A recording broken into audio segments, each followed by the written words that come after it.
এই যে আমরা সূচি মন্ত্র পাঠ করার সময় বলি না, অপবিত্র পবিত্র বা সর্বাবস্থাং গতঃ পিবা যস্মরেতে পুণ্ডরিকাক্ষ পনাত সবাজ্যম বান্তর সূচি বলে আমরা মাথায় জল ছিটা দেই, গঙ্গা জল আদি, ঠিক না? এর দ্বারা আমাদের ভিতর এবং বাহির উভয়ই পবিত্র হয়, পবিত্র হয়। ওখানেও আমরা দেখতে পেলাম তাই। ব্রহ্মা যার কপালে যা লিখে গেছেন, যার সঙ্গে যার বিবাহ হওয়ার কথা হবে, ও আটকানো যাবে না, আটকানো যাবে না। আমি একটা দৃষ্টান্ত দিই, শুনো, বুঝলেন? এই শ্লোকের মধ্যে কি আছে? পুণ্ডরিকাক্ষ নামে এক মুনি আছেন, আর পনাথ নামে এক মুনি আছেন।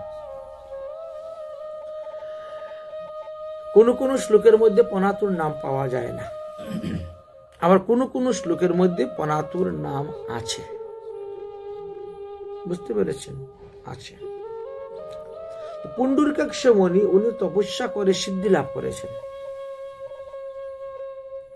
এমন সিদ্ধি লাভ করেছেন যে তিনি সশরীরে যখন ইচ্ছা যেখানে সেখানে যেতে পারেন, আকাশ মার্গে, বায়ুপথে। তিনি ইচ্ছা করে স্বর্গে যেতে পারেন, ব্রহ্মলোকে যেতে পারেন, কৈলাসে যেতে পারেন, যে কোনো লোকে যেতে পারেন, অগ্নিলোকে বলো, সূর্যলোক বলো, চন্দ্রলোক বলো, সশরীরে। এমনটাই তিনি শক্তি লাভ করেছেন। তো একদিন তিনি ব্রহ্মলোকের দিকে রওনা হয়েছেন, আজকে ব্রহ্মলোকে যাব। ব্রহ্মলোকের দিকে রওনা হয়ে গিয়ে দেখেন ব্রহ্মা একটাই কুশ বনে বসেছেন। কুশ মানে কাশিয়া বলি না আমরা, কাশফুল, কাশিয়া। কুশ বনে বসেছে, বসে কি করতেছেন? ওখান থেকে একটা ঘাস নিয়ে গিট দিচ্ছেন। গিট ওখান থেকে একটা নিয়ে গিট মারতেছেন। তিনি তো দেখতেছেন অনেকক্ষণ ধরে কি ব্যাপার, বাচ্চাদের খেলা। আরে হে ব্রহ্মাজি, দণ্ডবত প্রণাম। এই বাচ্চাদের মতন কি খেলা করতেছেন? মাঠের মধ্যে বসে ওখান থেকে একটা ঘাস নিয়ে গিট দিচ্ছেন। এ আবার কি? সৃষ্টিকর্তা ব্রহ্মা হয়ে, এত বড় জ্ঞানের সাগর হয়ে বাচ্চাদের মতন খেলা করছেন? বলে না, খেলা নয়, ওটা কার সঙ্গে কার বিয়ে হবে গিট মারতেছি।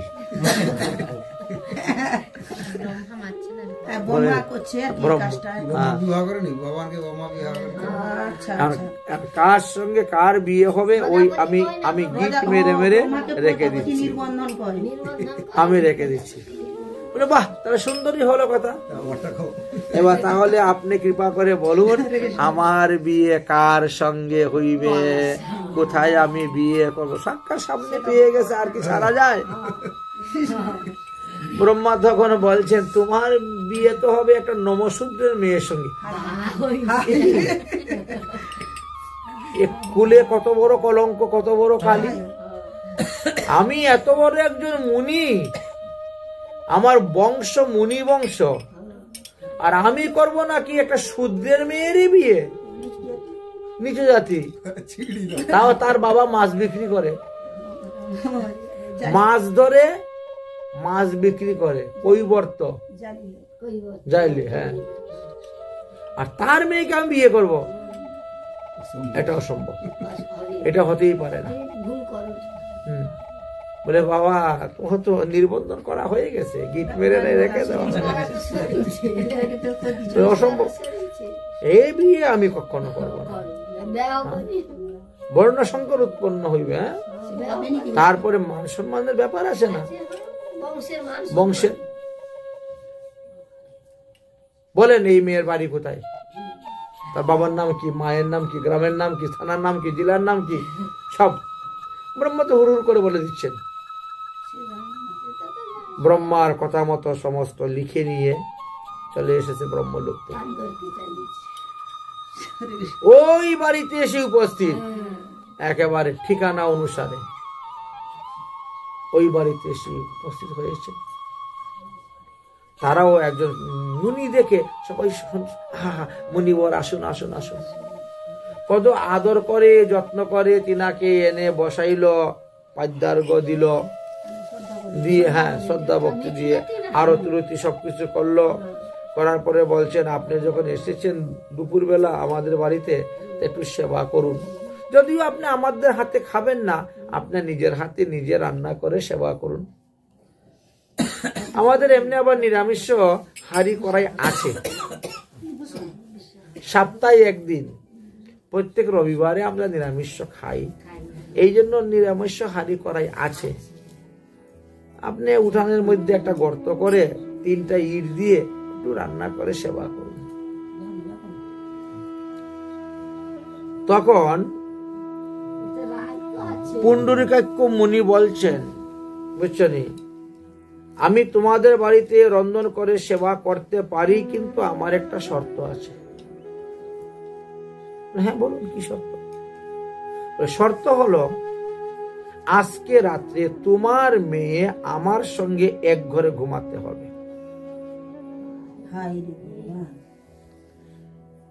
এখন তো অবাক, আচ্ছা জানা নাই, শোনা নাই, চিনা নাই, বিয়া নাই, শাদী নাই, কিছু নাই, হ্যাঁ, একটা যুবতী মেয়ে একটা ঋষির সঙ্গে এক ঘরে দুজন ঘুমাবেন, এটা কেমন করে মা বাবা মেনে নেই? না নিলে আমি খাবো না, আমি চললাম।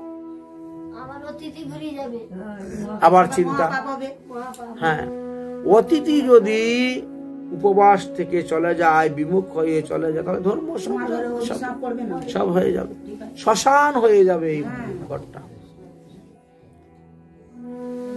তখন ওই ব্যক্তি তখন রাজি হয়, ঠিক আছে ঠিক আছে তাই হবে, ঠিক আছে তাই হবে, আপনার সঙ্গেই আমার মেয়ে আজকে রাত্রে ওই ঘরে ঘুমাবে, যাও তোমরা দুজনে। তথাপিও আপনি রন্ধন করুন, করে আপনি সেবা করুন।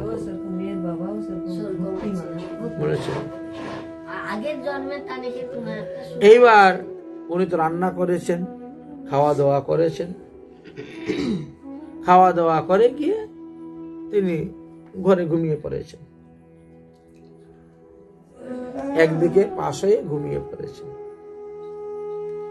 সন্ধ্যার পরে মেয়ের মা বাবা বলছে, যাও তুমি এখন ঋষির সেবা করো, আজকে রাত্রে ঋষির সেবা করাই তোমার ধর্ম, সত্য রক্ষা করতে হবে তো, অতএব যাও তুমি ঋষির সেবা।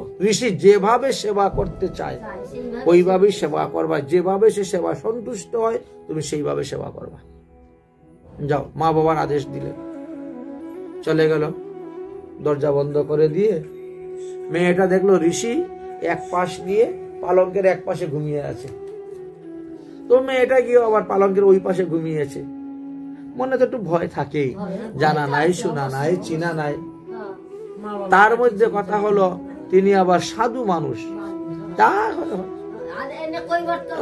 ঘুম তো আর আসতেছে না, হয় ঘুম তো আসতেছে, নানা রকম চিন্তা, নানা রকম জল্পনা কল্পনা করতে করতে রাত্রে 2টা 2:30। ঋষির তো কোনো নড়চড়ই নেই, ঋষি যে ওই পাশ পর্যন্ত ঘুমিয়েছে, ও নাক ডেকে ঘুমাচ্ছে। মেয়েটা চিন্তা করতে, আমি আর এত চিন্তাধারা করে কি দরকার, আমার ঘুমাইবার কথা, আমিও ঘুমাই। ওই মেয়েটাও তখন ঘুমিয়ে পড়েছে। যখন মেয়েটা ঘুমিয়ে পড়েছে, ঋষি তখন অস্ত্র বের করেছেন, তরোয়াল বেগেছিল, দিয়ে প্রথমে গলার মধ্যে ছেদ, 2 টুকরা গলা, কোমরের মধ্যে কেটে দিয়েছে মেয়েটাকে। গলাতে একটা কাটলো, কোমরে একটা করে 3টা টুকরা। ও মেয়ে বিয়ে করবো না, আমি একজন মুনি হয়ে একটা নমশূদ্রের মেয়ে, পরিবর্তনের মেয়ে বিয়ে করবো? 3 টুকরা করে কেটে দিয়েছে। তখনকার দিনে বড় বড় মটকা থাকতো মানুষের ঘরে, ধান চাউল রাখতো, মাটির, হ্যাঁ মাটির বড় বড় গোলার মতন থাকতো। বুঝেছেন, মুখটাও বড়, বুঝেছেন, ওই কাটার টুকরা ওর ভিতরে ঢুকিয়ে দিয়েছে, রক্তাক্ত কাপড় চোপড় যা ছিল সব ওর মধ্যে ঢুকিয়ে দিয়েছে, ঢুকিয়ে রাত্রে 3টার সময় ওইটাকে মাথায় করে নিয়ে পালিয়েছে, কিছু রাখে নাই আর, মাথায় করে নিয়ে পালিয়ে নদীর মধ্যে ছেড়ে দিয়েছে, নদীতে। ওটা ভাসতে ভাসতে ভাসতে ভাসতে চলে যাচ্ছে, রাত্রিবেলা ভেসে ভেসে চলে যাচ্ছে। ঋষি তো মনে মনে চিন্তা করছেন, বেশ ভালোই হয়েছে বাবা, আমি বেঁচে গেলাম, আমার বংশ বেঁচে গেল, এই মেয়েকে বিয়ে করবো না, বাস দেখি ব্রহ্মার বাক্য কিভাবে ঠিক হয়। ব্রহ্মার বাক্যকে আমি পরিবর্তন করে দিলাম, ব্রহ্মা আমার সঙ্গে ঘাস দিয়ে বেঁধে রেখেছে যে আমি ওই মেয়েকে বিয়ে করব, দেখিয়ে দিলাম। সুন্দর। ওই হাড়িটা ভাসতে ভাসতে ভাসতে ভাসতে এই রাজ্য থেকে আরেক রাজ্যে চলে গেল। হাড়িটা তো চলে গেছেন, হাড়িটা ভাসতে ভাসতে চলে গেছে। সেই দেশে আরেকজন মুনি ছিলেন, আরেকজন মুনি ছিলেন, যে মুনির নাম ছিল জানেন, পনাথ মুনি। ওনার কোনো সন্তানাদি নাই, নিঃসন্তান। সন্তানের জন্য তিনি নদীর তীরে বসে তপস্যা করতেছেন। হঠাৎ দেখেন এক বিশাল বড় হাড়ি, মাটির হাড়ি, ওই জলের দিয়ে ভেসে যাচ্ছে। এত বড় হাড়ি ভেসে যাচ্ছে, ওর মধ্যে কি আছে দেখি তো কি হলো। ওই তিনি গিয়ে নেমেছেন, জলের মধ্যে নেমে ওই হাড়িটাকে নিয়ে এসেছেন। তারপরে দেখেন ওর মধ্যে মানুষ কাটা, কিন্তু মেয়েটার মুখ দেখতে এত সুন্দর, যেমন একবারে দেবতাদের মতন মুখটা। এই মেয়েটাকে যদি জীবিত করতে পারি তাহলে আমার মেয়ে করে রাখবো, আমি তো নিঃসন্তান। এই তিনি বের করে ওই কাটা 3টা অংশকে সংযুক্ত করে আর মন্ত্র করতে শুরু করলেন। মন্ত্র বলছেন আর ছিটা দিচ্ছেন, জলের মন্ত্র বল ছিটা দিতে করতে করতে জোড়া লেগে গেছে, মেয়ে জীবিত হয়ে গেছে। মেয়ে জীবিত হয়ে বসে গেছে। এখন ঋষি জিজ্ঞাসা করছেন পনাথ মুনি, ওমা তোমার নাম কি? বলতে পারে, তোমার বাবার নাম কি, মায়ের নাম কি, কোথায় তোমার গ্রাম ছিল, কে তোমাকে কেটে নদীর মধ্যে ভাসিয়ে দিয়েছে? কোনো কিছুই বলতে পারছেন না, সব ভুলে গেছে। তখন বলেন যে ঠিক আছে, আজকে থেকে তুমি আমার মেয়ে, বাস আজকে থেকে তুমি আমার মেয়ে। এই বলে নিয়ে চলে গেলেন বাড়িতে, আর নিজের মেয়ের মতন তাকে লালন পালন করতে শুরু করলেন। বেশ কয়েক বছর চলে গেছে। এদিকে পুণ্ডরীকাক্ষ মুনি তো একজন মানুষ হত্যা করেছেন, নারী হত্যা করেছেন। তো নারী হত্যার পাপকে স্খলনের জন্য তিনি তীর্থ ভ্রমণে বেরিয়ে গেছেন। তীর্থ ভ্রমণ করলেই সব পাপের নাশ। তো তীর্থ ভ্রমণ করতে করতে করতে করতে কয়েক বছর পরে তিনি পনাথ মুনির বাড়িতে এসে উপস্থিত। খবর অনুসারে এসে উপস্থিত, পনাথ মুনির বাড়িতে উপস্থিত। জানলেন যে এই গ্রামে একজন মুনি থাকেন, নাম তার পনাথ, বিশাল বড় তেজস্বী। ইনি আবার মানে মৃত সঞ্জীবনী মন্ত্র জানেন, মরা মানুষকে জিয়াতে পারেন, কত কত বৈশ্য। আর এই জন্য তিনিও মনের আনন্দে, দুই মুনি যখন এক জায়গায় হয়েছেন, কি আর আমাদের 2 সাধু এক জায়গায় হলে যে আনন্দ আসে, গলাগলি কুলাকুলি, তারপরে রান্না বান্না, খাওয়া দাওয়া, উৎসব পঙ্গত। পনাথ মুনির বাড়িতে পুণ্ডরীকাক্ষ মুনি আসছেন, সেই আনন্দ, বুঝছেন? ওই মেয়ে রান্না বান্না করলো, ঠাকুরের ভোগ লাগাইলো, তারপরে এবার আসুন সেবা গ্রহণ করুন বলে বসলেন। ওই মেয়ে পরিবেশন করতেছে, চিনতে পারেন নাই তো? চিনতে পারবে কেন? ওই মেয়ে পরিবেশন করতেছে।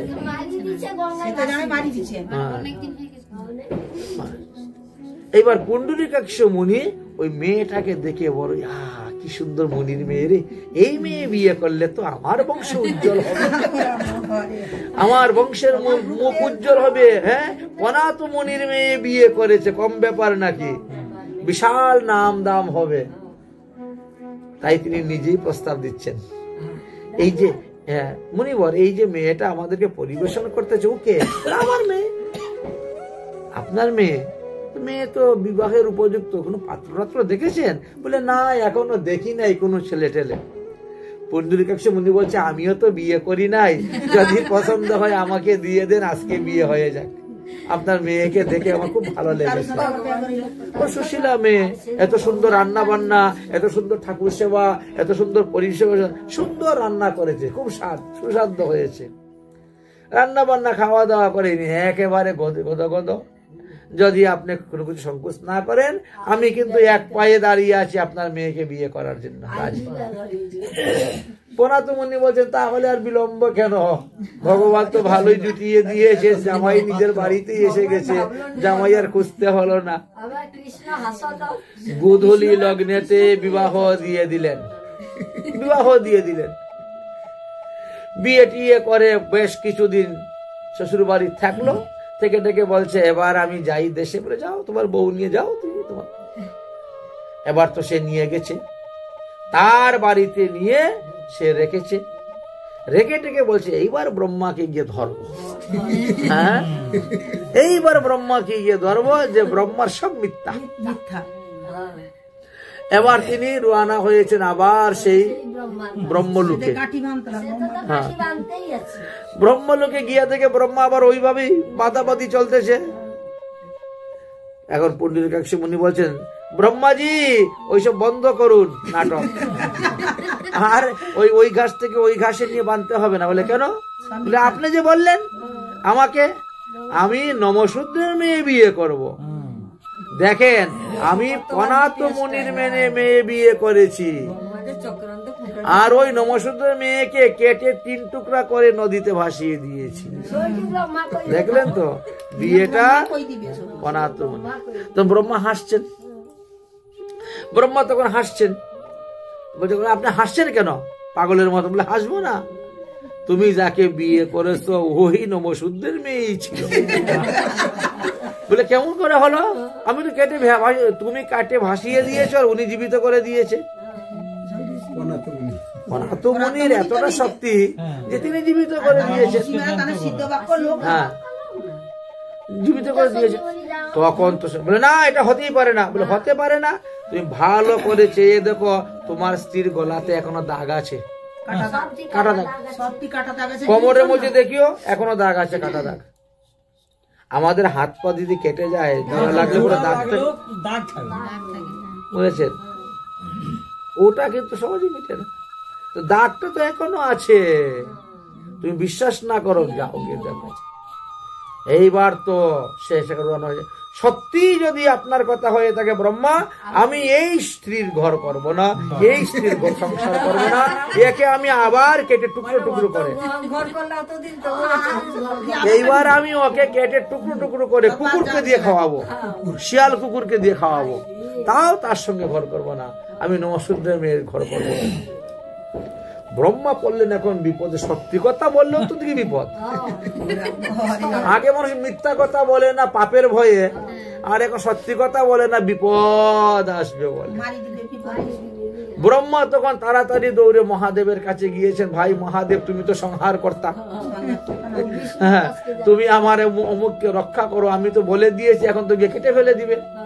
ভগবান বিষ্ণুর কাছে গিয়েছে, প্রভু আপনি তো পালন কর্তা, আপনি তাকে রক্ষা করুন, না হলে তো এই মেয়েটা তো নিষ্পাপ, এই মেয়ের কোনো পাপ নাই, কিছু নাই, এই মেয়ে নিষ্পাপ। কিন্তু ঋষি তার তপস্যার অহংকারে, তার কুলের অহংকার, তার রূপের অহংকার, তার যৌবনের অহংকার, তার বিদ্যার অহংকার, তার তপস্যার অহংকারের কারণে সেই মেয়েটাকে মারতে যাচ্ছে, কাটতে যাচ্ছে। আগে একবার কেটেছিল, এখন আবার মারতে যাচ্ছে। অতএব আপনারা রক্ষা করুন, আপনারা রক্ষা করুন। এবার ব্রহ্মা বিষ্ণু মহেশ্বর 3 জন তখন একসঙ্গে আসলেন। পুণ্ডরীকাক্ষ মুনি বাড়িতে এসে পৌঁছাবার সঙ্গে সঙ্গে একেবারে ব্রহ্মা বিষ্ণু মহেশ্বর উপস্থিত। কত লম্বা বলিচ্ছেদ বের করেছে, এই মেয়েকে কেটে ফেলে দিব, এই মেয়ের সঙ্গে আমি ঘর করব না, দাঁড়াও। ব্রহ্মা বিষ্ণু মহেশ্বর গেলেন, বলে শুনো বাবা, এই মেয়ে আগে অপবিত্র ছিল, অপবিত্র পবিত্র বা সর্বাবস্থাঙ্গত পিবা।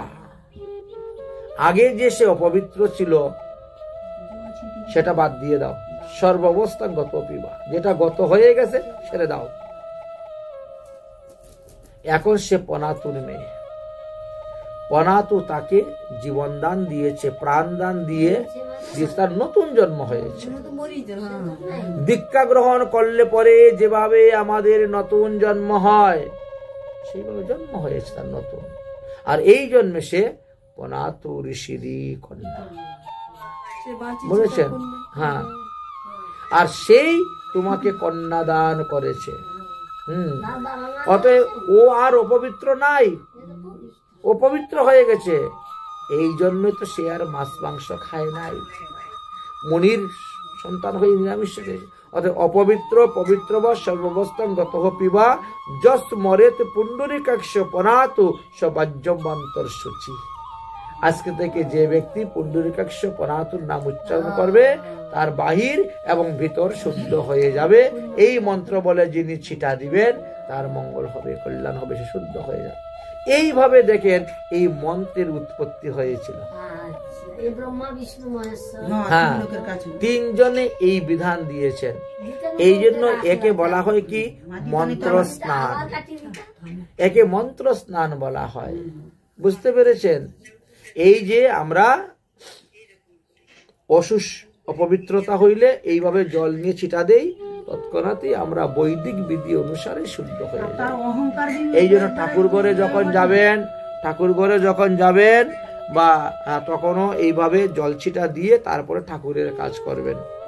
কখনো বাথরুমে যান, কোথাও যান, বাজারে যান, আসার পরে হাত পা ধুয়ে এই মন্ত্র বলে ছিটা দিয়েই ঘরে ঢুকতে হয়। এইভাবে মন্ত্রের উৎপত্তি হয়েছিল। এক একটা জিনিসের উৎপত্তি দেখেছেন কিভাবে? যার সঙ্গে যার বিবাহের বন্ধন দিয়ে তার কেটে ফেলে দিল, তার সঙ্গে ঘুরে ফিরে বিয়ে হয়ে যাচ্ছে। ব্রহ্মার লেখা কখনো খণ্ডানো যায় না।